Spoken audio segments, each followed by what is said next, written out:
आखिरी सोमवार को या सावन महीने का आखिरी दिन आप शमी के वृक्ष के नीचे, बेलपत्री के वृक्ष के नीचे अगर भूल से भी बच्चा, बूढ़ा, कोई व्यक्ति एक पार्थिव शिवलिंग का निर्माण कर लेता है, भूलवश भी उस पर जल समर्पित कर देता है, भूलवश भी उसके भाव से एक पुष्प या शमी पत्र या बेलपत्र भी चढ़ा देता है, तो वो इस संसार में कहीं ना कहीं सुख भोगता ही। श्रावण में अगर मान लो एक दिन आपका निकल भी गया, 2 दिन आपके छूट भी गए, कोई दिक्कत की बात नहीं।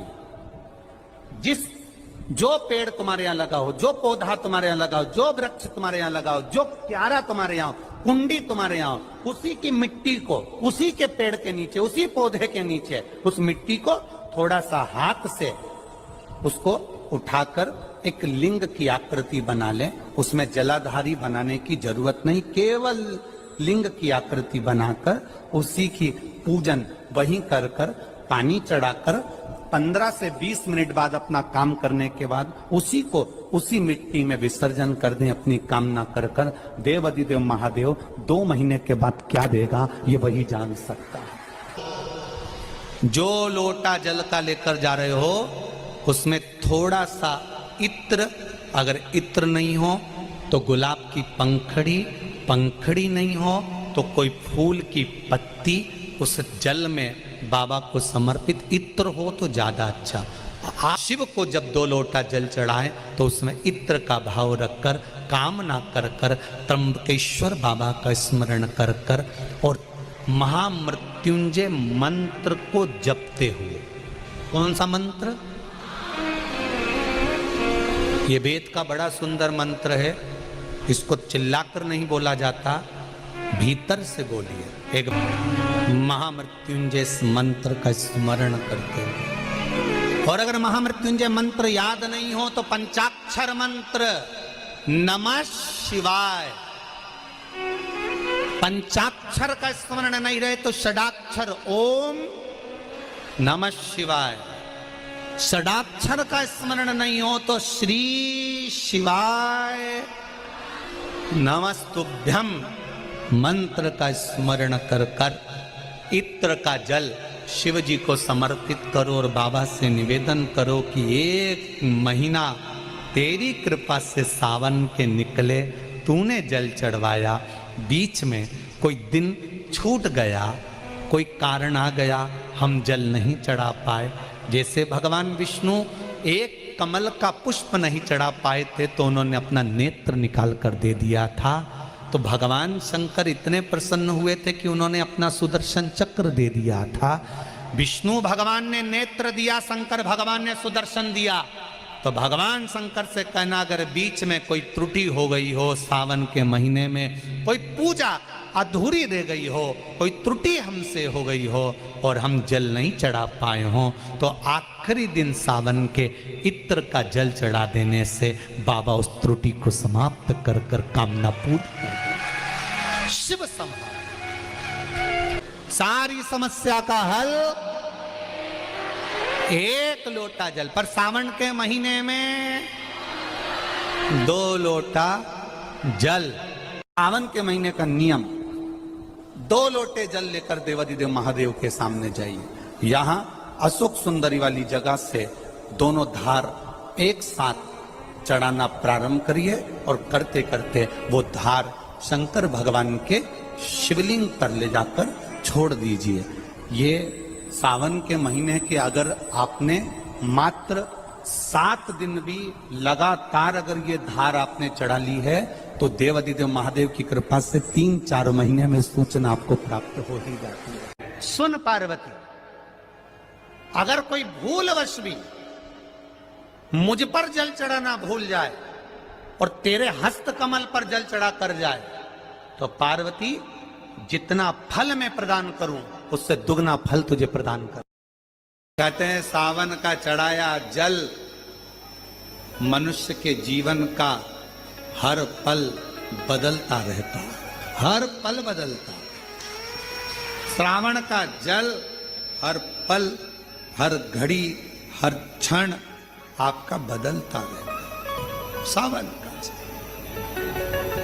इसलिए सब समय पर एक लोटा जल, सावन का महीना 2 लोटा, सावन 2 लोटा। सावन के महीने में जितने लोग पार्थिव शिवलिंग का निर्माण करते हैं, सावन के महीने में जितने लोग पार्थिव शिवलिंग बनाकर पूजन करते हैं, कोई सहजता नहीं है। करोड़ों करोड़ों पुण्य हमारे जीवन के प्राप्त हो जाते हैं, तब शिवलिंग बनता है। आप जब शिवलिंग का स्पर्श कर कर, हमने कई बार कहा है, जब आप लोग शिवरात्रि पर शिवलिंग बनाते हो, सावन के महीने में सोमवार को शिवलिंग बनाते हो, सावन के महीने में शिवलिंग बनाते हो, अधिक मास में शिवलिंग बनाते हो, हम कई लोगों को पहले भी कहे, आज भी कहते हैं, महाराज आप अपने हाथ से शिवलिंग बनाओ। ब्राह्मण देवता तो कहेंगे लाओ मैं बना देता हूं, नहीं, आप अपने हाथ से बनाओ। क्यों? ये सारी जो भाग्य की रेखाएं ना, जब शिवलिंग बनाते हो, हमारे हाथ की जो बेकार रेखा है, दुख की रेखा है, हमारी कहीं बेकार किस्मत की रेखाएं होती हैं, शिवलिंग बनाते समय वो रेखाएं भी श्रेष्ठ हो जाती हैं और हमारा भाग्य बदल देती हैं। श्रावण महीने में अगर एक अंश मात्र भी हमने शिव का नाम लिया तो पूरे जीवन भर हमें सुख प्रदान कर देता है। हमारे संपूर्ण जीवन का एक आनंद देने के लिए ये श्रावण का महीना आता है। अभिषेक कर रहे हो, जल चढ़ा रहे हो, दूध चढ़ा रहे हो, आप पंचामृत सामग्री समर्पित कर रहे हो, आप दुनिया की सारी वस्तु भगवान को दे रहे हो, तो घी चढ़ाते समय जब घी चढ़ जाए, शंकर के शिवलिंग पर घी चढ़ गया, उसकी एक उंगली लेकर शिव मंदिर में जहां शंकर जी पिंडी पर बैठे हैं, उस जलाधारी पर जो शिवलिंग रखा हुआ है, उसके चारों तरफ उस घृत को लगा देना चाहिए, अपनी कामना कर कर। महाराज शिव उसको स्वीकार करता है। जो अभिषेक आपने किया है, वो अभिषेक का फल भगवान भोलेनाथ कुछ ही दिन में प्रदान कर देते हैं, मात्र उंगली फेर देने पर।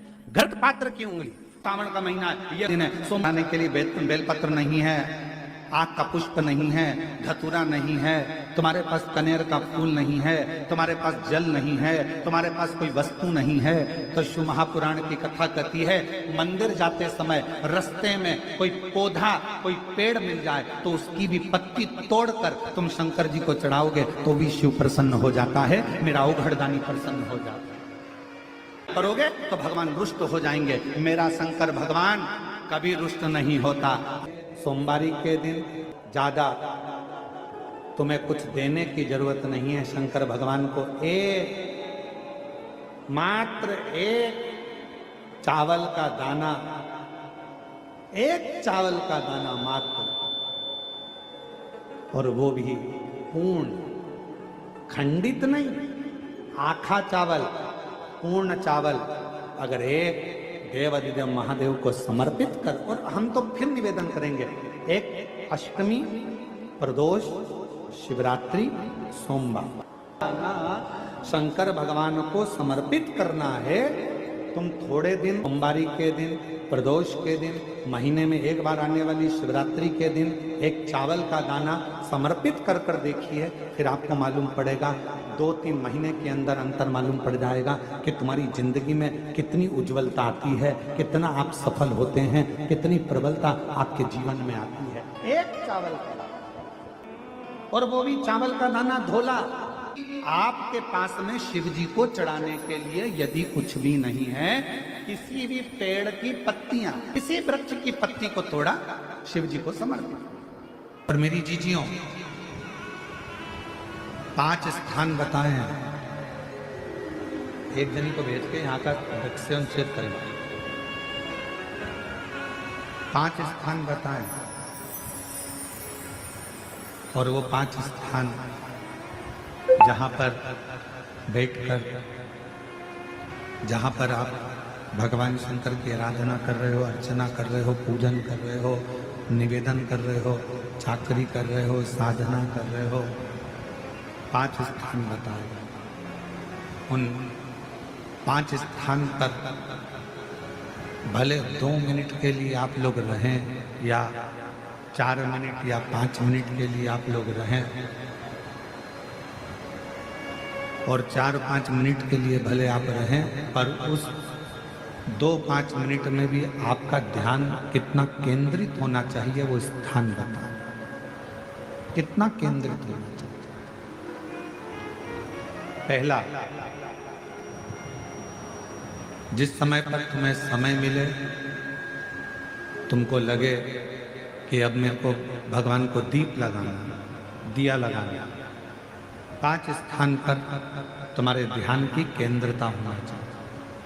पहले नंबर पर दीप लगाते समय, जिस समय पर भगवान को आप लोग दीपक लगाते हैं, दिया लगाते हैं, किसी से चर्चा मत करो, फालतू की कोई बात नहीं होना चाहिए। दीप लगाना मतलब ज्योति को उत्पन्न करना, और ज्योति को उत्पन्न करना मतलब ज्योतिर्लिंग को प्रकट करना। दीप की जो ज्योति होती है, दीप की जो ज्योति प्रकट होती है, दीपक की जो ज्योति होती है, वो भी ज्योतिर्लिंग का ही प्रतीक होती है।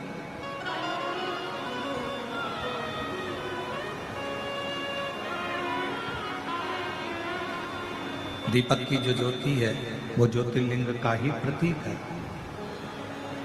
ज्योतिर्लिंग का। इसलिए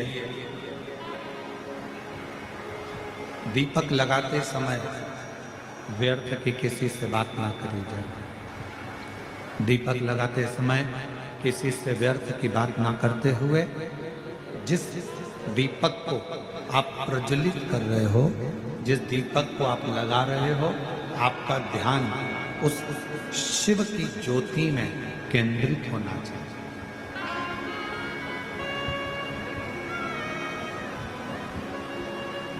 भगवान शंकर की ज्योति में आपका ध्यान केंद्रित है।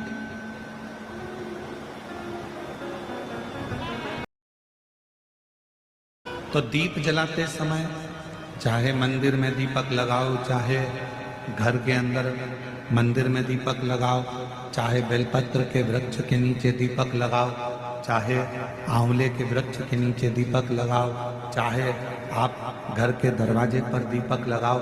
दीपक लगाते समय तुम्हारा ध्यान केंद्रित दीप में जो ज्योति है, ज्योति में जो शिवलिंग है, ज्योतिर्लिंग है, उस ज्योति का दर्शन करते समय अपने ध्यान को केंद्रित।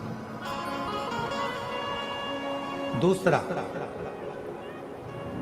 भगवान शंकर को, सूर्य नारायण भगवान को,